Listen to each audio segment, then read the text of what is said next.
the automotive business is still a people-centered. A relationship business. Yeah, tell us your thoughts on that. Well, I mean, we can have all the tools, systems, but if you don't have the people to still interact with your customer, my customer, that's a problem.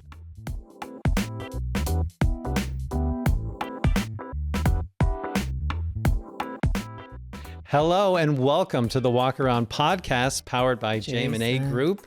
We are here at the Sirius XM studios at Wynn, Las Vegas. I am your host, Mark Spoto, joined by my co-host, Heather Wilkinson, and we have a very special guest with us today. We were already dancing before this thing started, so I can't wait. The party has already started. The party has begun. I cannot wait for this conversation. Me too, Mark. Heather, please introduce our guest, because I've learned you guys have a history. Yes, we do. I am beyond honored and appreciative to have the opportunity to be here on the Walk Around podcast with Jenell Ross. Jenell's dad, Bob Ross, started Bob Ross Buick GMC Mercedes-Benz. Are we 51 years now? We are 51 years young. 51 years young. And Jenell Ross has taken the helm and been such a leader in the automotive industry. And she and I have had the pleasure of knowing each other since we were very young girls. And we're still very young. And we are still young and fabulous because we were dancing prior to getting started here today. I was not dancing, just for the record. But no Mark, one wants to see Mark that. knew the words. He did know the words. He did know the words. Thank you. But Jenell and I have known each other for a lifetime. Our dads were Buick dealers. Her dad mentored my dad for many years. And Jenell's insight on the automotive industry and where we were to where we are today and where we are going in the future is what we're going to dig into today. Right, Mark? Yes. Cannot wait. Let's get to it. Let's get to it. Well, thank you, Heather and Mark, for having me today. And I'm excited to be here. So when you think about the automotive business right now, are you positive heading into the second half of this year? Or are you concerned? Where's your mindset at right now on the state of the business? Well, Mark, that's a loaded question. It is. Because as you know, there's been a lot of volatility in the marketplace. And unfortunately, I don't know what the best answer is. Always want to be excited about the second half of the year, but there is some room for caution. Yeah. Mm-hmm. And just wanting to make sure that as a business owner and dealer and leader, that I'm doing all the right things to make sure I'm putting our team in the best position to be successful. So I know I really didn't answer your question because I think this has been the year of the unknowns, and really trying to figure out how to qualify and quantify where we are. Yeah. Mm-hmm. So on the scale of positive or concerned, you're somewhere in the middle. I would say somewhere in the middle. There still has been a lot of success in the industry, and that's where auto dealers, as we know, are very resilient. We don't necessarily like all the turmoil and topsy-turviness that sometimes goes with the business, but unfortunately we are risk takers, and that is a part of our business. Now, again, we would like to have some calmness along the way, and hopefully some of that will hopefully we'll get to some of that more calm sooner than later. You know, having been in the industry and through so much, from cash for clunkers through COVID, and now, we're looking at tariffs and affordability. You talk about the resiliency of the industry. What did you learn from your dad, Jenell, about resiliency? One thing that I learned from him, well, I guess I would really take two things. Number one, it's people. You're nothing without your people, and you have to surround yourself with great people. They need to be more skilled than you are, have better ideas maybe than you do, and have an open mind to what they really bring to the table. And that was really helpful for me as a 27-year-old African-American female that was thrust into the leadership role of our dealership when my father passed at 62, to be surrounded by managers and key leaders in our organization who some had been in the business longer than I'd been living, and even some of them as long as I'd been born working for us. So I had to rely on their skill set, their knowledge, to really make sure that we were doing the right things. So one is people, and two is never think that you know everything about this business. My dad always says you have to have the will and the want to continue learning. And it's so true today, because you think about all the automation and technology and where we are. I mean, he never had a computer on his desk, but you'd ask him any number on the financial statement or where things are, he could find it. And here, you know, we were all accustomed to finding it, right? Not doing it to get to that answer. And I can't imagine what he would be thinking today about where we are with AI and digital retail and, you know, EVs, hybrids of, you know, from a product perspective. So I think having that openness to learn, which brings us to NAMAD. Yeah. So Jenell, I'm curious about what you said there, because yes, technology is a incredible expanding component of our business, but you also talked about people, and at its core, the automotive business is still a people-centered, A relationship business. Yeah, tell us your thoughts on that. Well, I mean, we can have all the tools, systems, but if you don't have the people to still interact with your customer, my customer, that's a problem. And we are a relationship business. We are a people business. I always think that product can definitely be learned, but the innate behaviors of understanding how to interact with people is something that you got to have. Yeah. And if you don't understand, you know, I'm not looking to have Mark as a customer today. I'm looking at Mark to be a customer today, but is it your wife? Is it other parts of your family? Is it your kids when they get to of age? To build that relationship. And that's something that we've been very fortunate to have a lot of generational opportunities in working with families in our community. And I think that's when you really succeed. So what has worked well for you that other dealers can start to think about in building those relationships with customers? I think it's just, you know, those building blocks of day one, understanding that everyone has a choice and the choices have gotten even more complicated. So, you know, being in Dayton, Ohio, we have Buick GMC and Mercedes-Benz. So in the 70s, 80s, 90s, we're GM town, right? So that's where a bulk of our volume would be. A lot of employees, retirees, family members, suppliers. You know, you had a great upper hand of at least having a cornerstone of the market that were at least going to look to GM and take out all the other players. But then once they looked at GM, you know, are they going to Buick? Is it GMC? Is it Chevy? So you're competing with lesser part of the market, right? Well, fast forward when you no longer are in that, having that threshold and that loyalty factor, because the plants have closed. And so there's not as much appreciation for the brands. So now you're back into the open market, so to speak, right? But it still goes back to people. Yeah. And you got to have the people on our team to make sure that, you know, with those changes and being able to adapt from, you know, I don't want to say that they were order takers back in the day, but it was a much different way of going about handling our business than what it is today, of trying to cultivate potential customers. Well, it is a people business, but one of the things I've heard you mention a couple of times is the evolution of our business. And, you know, I know there's been a lot of innovation clearly in your business, in your dealership and what you're doing. You have a large presence in the automotive industry as being a forward-thinking dealer who's looking at how to improve things. So what innovations, Jenell, or practices have really had the biggest impact in your dealership? Ooh, that's a loaded question. So I think, you know, there's so much out there that we could be involved in. And not everything is not every system, not every tool is needed for every dealer. That's why everyone has a choice. That's how competition comes into play.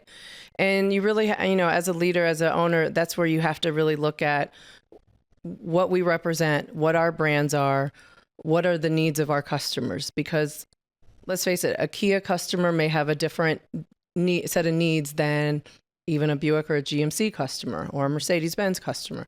So certain things may work. And unfortunately, sometimes you have to go through trial and error because it could be the best and the brightest and the greatest. But what we were using before may have just worked out a little bit better because we were able to fine tune it a little more and making it work for us. So I think we always have to have an open mind, but not, our teams sometimes get, because it may not be their investment. Yeah. Right. So, well, let's try this. Well, let's do this. Well, what happened to using, ABC before we get to X, Y, and Z? So I think from a leadership perspective, that's where we have to make that, make sure that there's that accountability for whatever we are using or whatever innovation, digital retailing as a result of, COVID, many dealers had to pivot in states because they couldn't be, eye to eye with their customer. I'm in Ohio. We were deemed essential. So there wasn't a day that we weren't closed. Right. So we had to figure it out. So where maybe our digital retailing may not be as strong as someone in Pennsylvania who was completely shut down, or New Mexico, we had to navigate and figure out how we still sell vehicles and service vehicles safely within those confines and not be as focused on our internet and digital platforms. Not that they weren't being utilized, but we were just having to do things still more in front of one another than the others. So your innovation took place around what your process was, and it may not have been digitally driven, but how are we going to continue to do business? It was, it's March, it's Ohio, you could start getting out. So the only thing that was open was the car dealerships, Lowe's, and the grocery stores. So I don't need you to bring your entire family.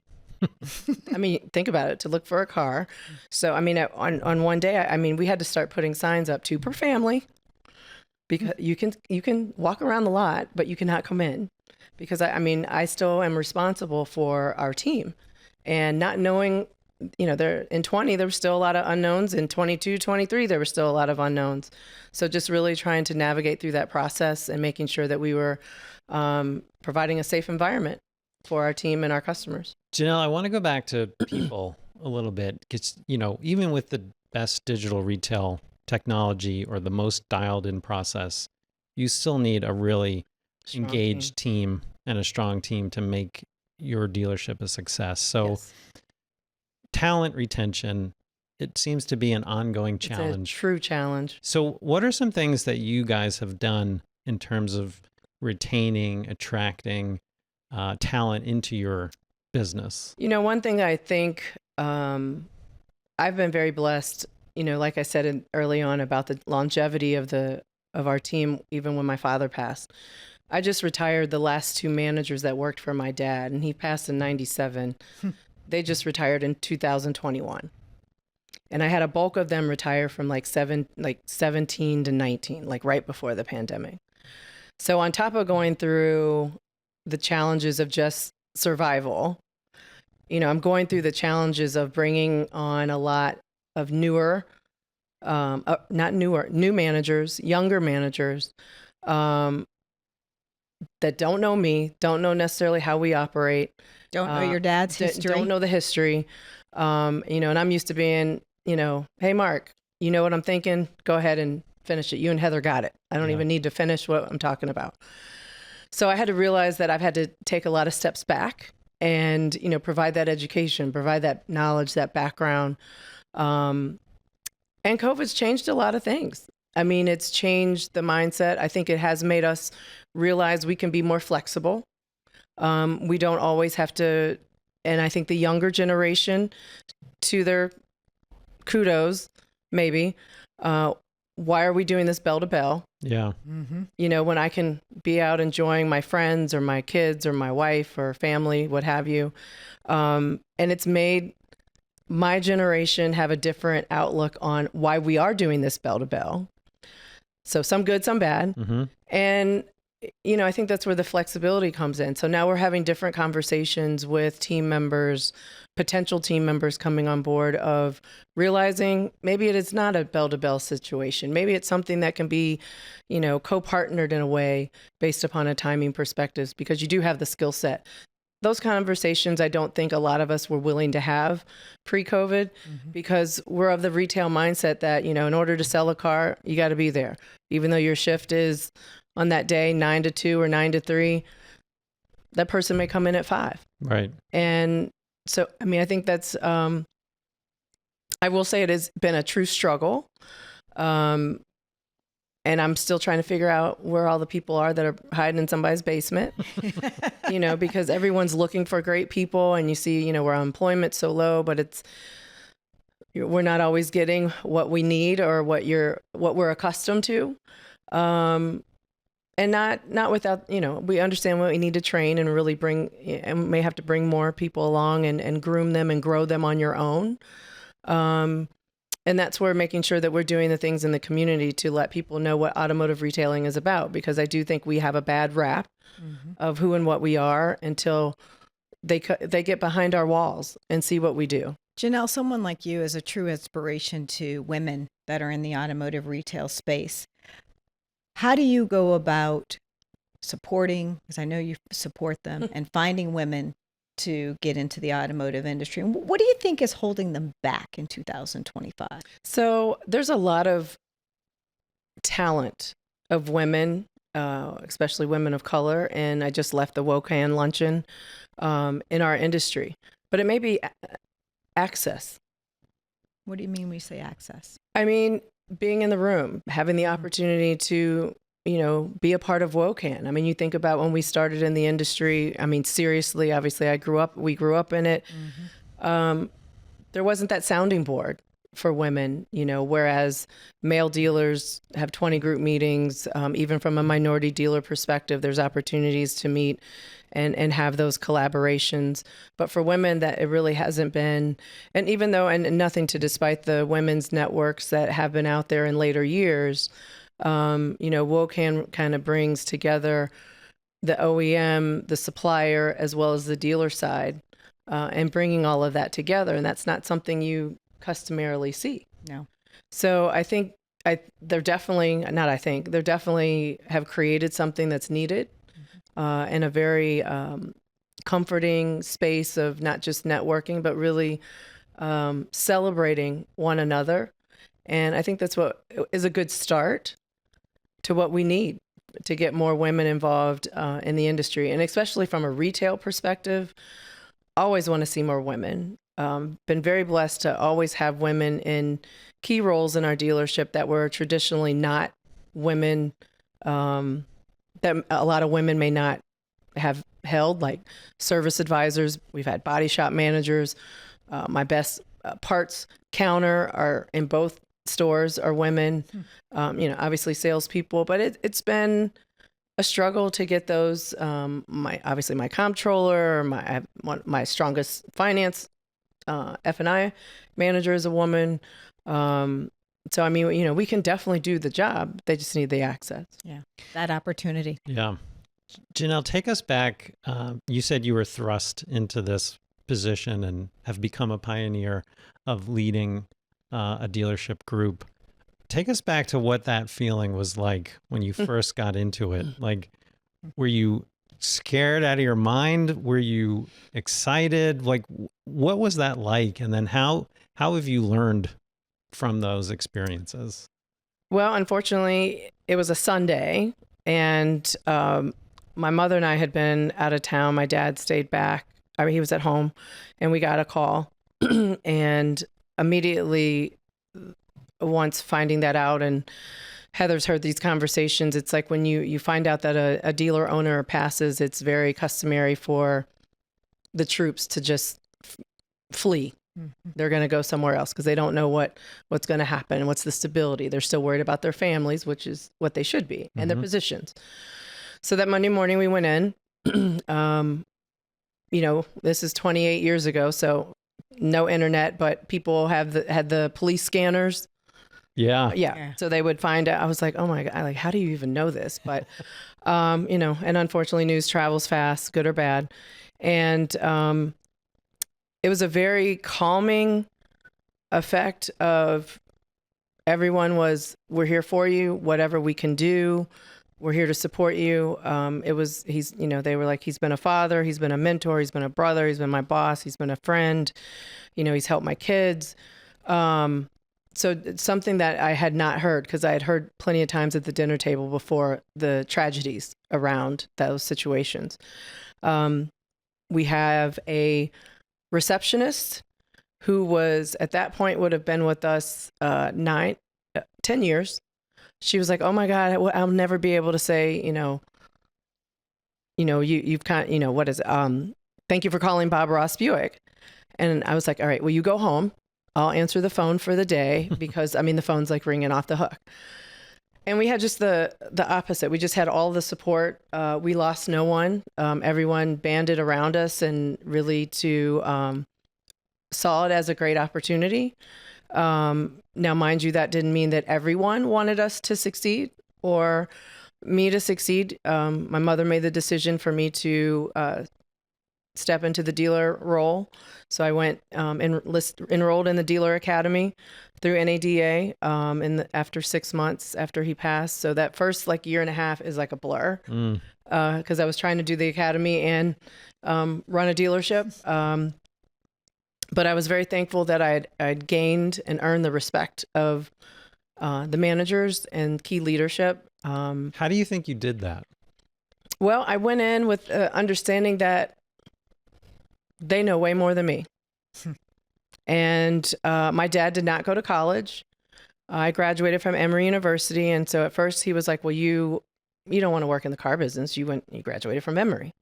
So I was getting ready to take a position as a management trainee program, back in the day. That's what was out there. So, college. And he was like, oh, no, you won't. You'll be at the dealership Monday morning, 8:00. I said, what am I going to do? He said, I don't know. I have the weekend to figure it out.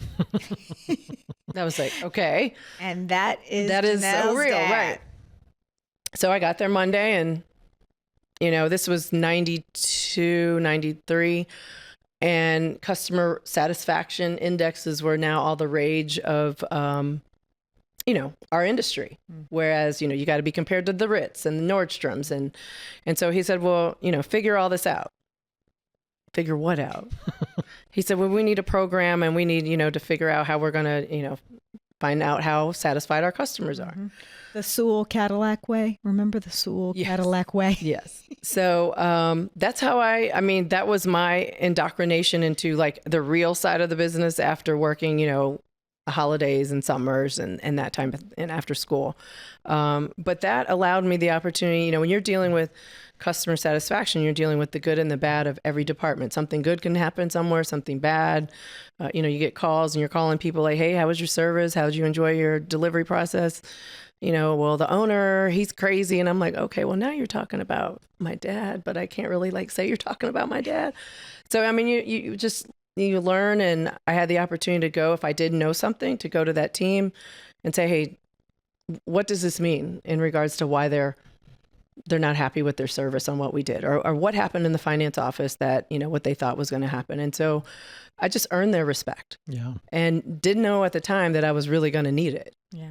In a short time. As someone who had the opportunity to watch on the sidelines and hear from my dad as he continued to mentor Jenell and talk to Jenell, you really rolled up your sleeves and did what you had to do to continue the legacy that your mother and father started and continued the journey that you're on. And it's reflective of 51 years in business. So what would you tell a dealer now who is starting out in the business, thinking about all those years of getting involved, earning the respect, and now in the position that you're in? What would be your advice?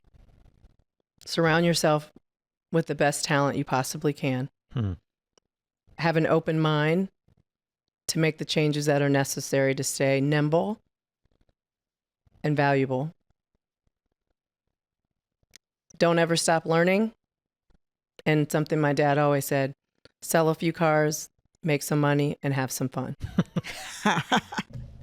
And on that note, Yes. I think it's time for best bets. It's time for best bets. And one thing I do know, I've known Mark for a long time, and I've known Jenell a lifetime. I've got two gamblers sitting on either side of me. These are true Vegas gamblers, risk takers. So I know we are headed down the right alley. We're in Vegas. Best bets. So we're in Vegas. We might as well do it. And the tables have been a little high here at the Wynn. Yeah, they sure have. Yes, they have.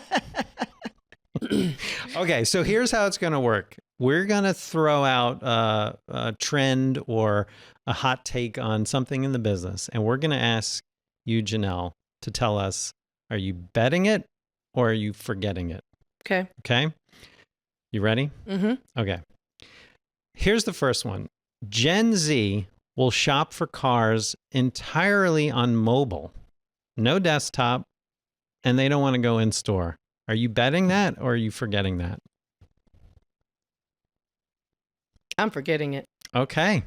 Tell us why. Because I still think there's a lot happening with Gen Z, but they're the ones that are setting the pace. They don't even want to drive the SUVs that their parents have. So now we've gone away with a lot of sedans and passenger cars, and they're wanting to go in the opposite direction. So I just think, granted, I don't want to stereotype to say that they're all going that way.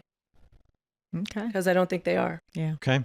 They still want to. There's still something. Now I would say, now if you told me like how much I could bet on that, that's different. How much would you? You go all in? I wouldn't go all in. Okay. No. Okay. All right, here's the next one.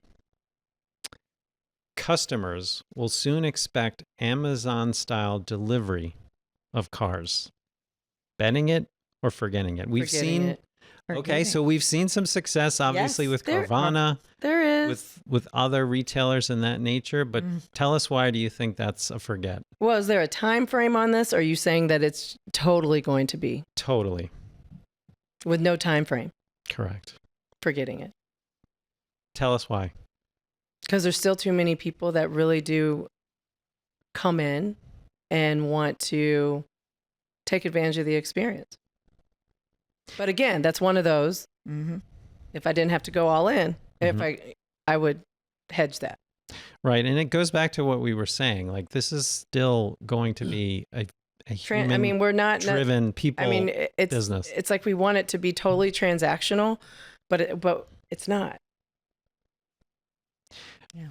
So here's our next one. This is just my opinion, people. But there's value in that opinion. And and we want to hear it. We do want to hear it.